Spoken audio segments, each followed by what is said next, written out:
patch notes. That is to Hotfix 7.0.07. Got some big changes here, guys. Starting with gameplay and investment. Trials of Osiris fixed an issue where wins on a 7-win Trials passage would reward unfocusable Trials of Osiris Ingrams. Yeah, you guys probably saw that. A couple weeks ago, we were literally just getting Trial Ingrams the old way instead of it actually sitting there with Saint 14. And then on top of that, we couldn't even focus with them. Now, Neomuna Free Roam. Reduce the prevalence of elite orange health bar enemies to lower the base difficulty of free roam. Fix an issue that was causing Cabal turrets in the Ahimsa Park to respawn too quickly. Wow. So Bungie literally nerfed patrols. Granted, it's pretty bad when patrols on Neomuna is more difficult than the raid. Now, Road of Nightmares. Fix an issue where Nezrak would not react to players that were positioned in a well of radiance. Oh my. Now, difficulty. Combatant health scaling for 2 and 3-player fire teams reduce in the Season 20 Legendary Exotic mission. Wow. So Bungie's nerfing that too. What the hell? I didn't think it was that bad. Reduce enemy health in Legend and Master Tier Nightfalls, Battlegrounds, Lost Sectors, Offensives, Hunts, and Legend and Master Campaign missions. Now, I will say the Master Campaign missions they're pretty tough, like no lie. But I feel like everything else, difficulty-wise, I was happy with. Now, UI and UX, reduce the combination score required for Guardian rank 7, 8, and 9. Rank 7 is now 100, was for 60. Rank 8 is now 250, was 790. And rank 9 is now 500, was 1290. All right, so this has been nerfed multiple times. Also, remove Guardian rank objectives that require players to give commendations from rank 7, 8, and 9. And reduce the number of commendations required for Hawthorne's weekly challenge from 20 to now 5. I think the biggest issue here lately with commendations is the cooldown, right? Like we have a cooldown for how many commendations you can give out per hour because we have asshole YouTubers and streamers literally showing you how to farm commendations. And it's because of them that they literally ruin the game for the rest of us. Now in general, armor. Reduce the number of additional scorch stacks added by the flare up artifact perk in PvP to 15 down from 30. Okay, so you're gonna need Ember of Ashes in order to get that ignition, whereas before you could get away with it with like things like fireball grenades. I'm gonna test it out, guys, and see. Like maybe on direct impacts you could still get the ignition, but we'll see. Now, weapons. Fix an issue where the target lock trait was not correctly deactivating on a miss if the weapon was firing at 720 rounds per minute or higher.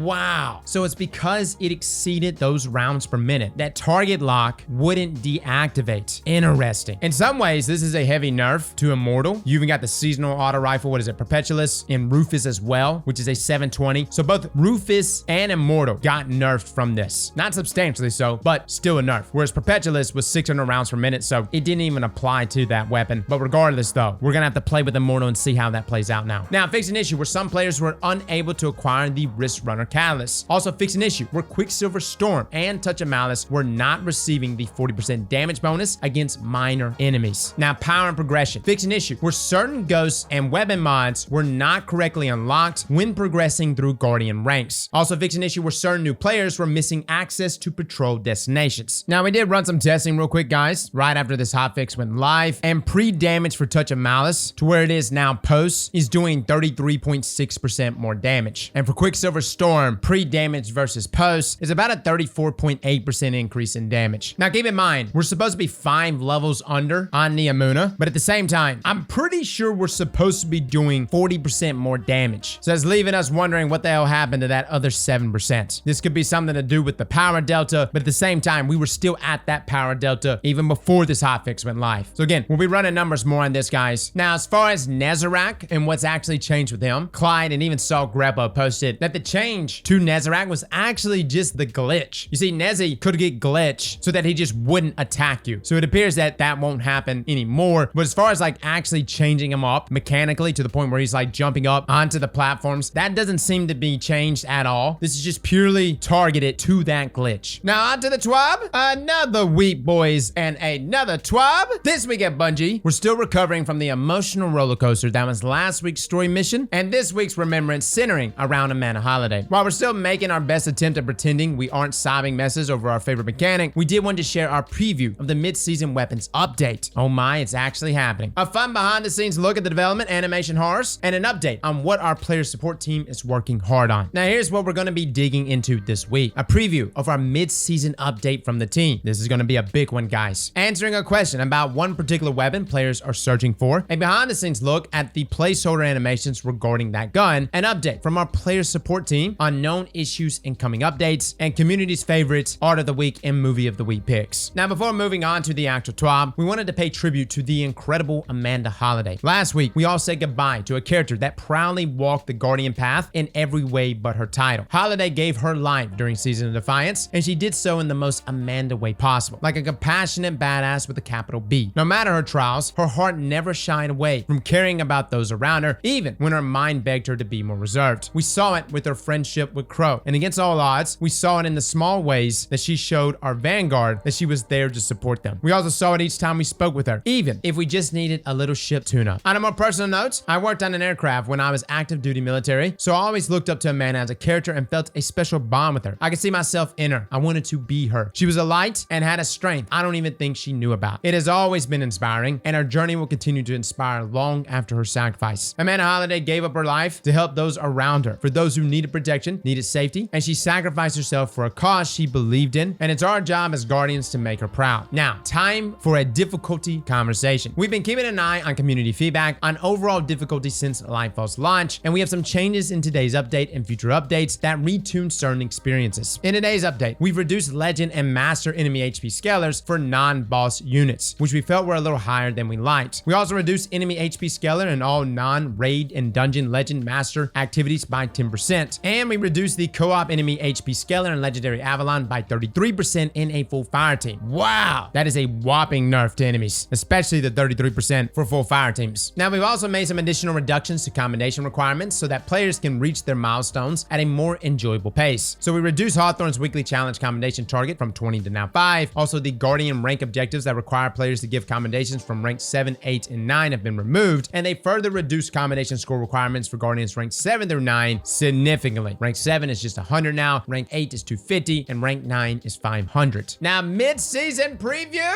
Ah, yes, it's time. Weapons Edition. Hello, everyone, and welcome to another mid-season Weapons Balance Pass preview. Senior Designer Lead Chris Proctor here. This is not going to be a huge one, but we feel that the changes we do have are impactful to the sandboxes in both PvP and inside of PvE. Also, as a note in case you missed it, in last week's patch, we corrected an issue with target lock that was making it significantly more forgiving to use than intended, which originally would have been included in this patch, but we felt that change warranted being pulled forward. 1000% trying to target Immortal. Now, PvE primary weapon balance. Are we about to get some buffs? We want to see how the PvE sandbox shook after the release of Lightfall. Not necessarily to see if primary weapons needed a buff, but more to see how much we should buff them. We've done quite a bit of testing on these numbers in content ranging from heroic nightfalls to legendary campaigns, all the way up to grandmasters. And we think that the changes are impactful without invalidating the difficulty of the appropriate levels. Now, in heroic and legendary content, you should be more likely to one-shot red bar enemies depending on your weapon type. And even in GMs, we have shaved how many shots it takes and time it takes to kill for the below weapons against red and orange bar enemies. We want to add that we do not believe we are done with tuning weapon damage in PvE. This is merely a starting point, and we will revisit this in the coming seasons to make sure everything has a place in the sandbox. So increase the damage of the following weapon types against red and orange bar enemies in PvE, starting with auto rifles.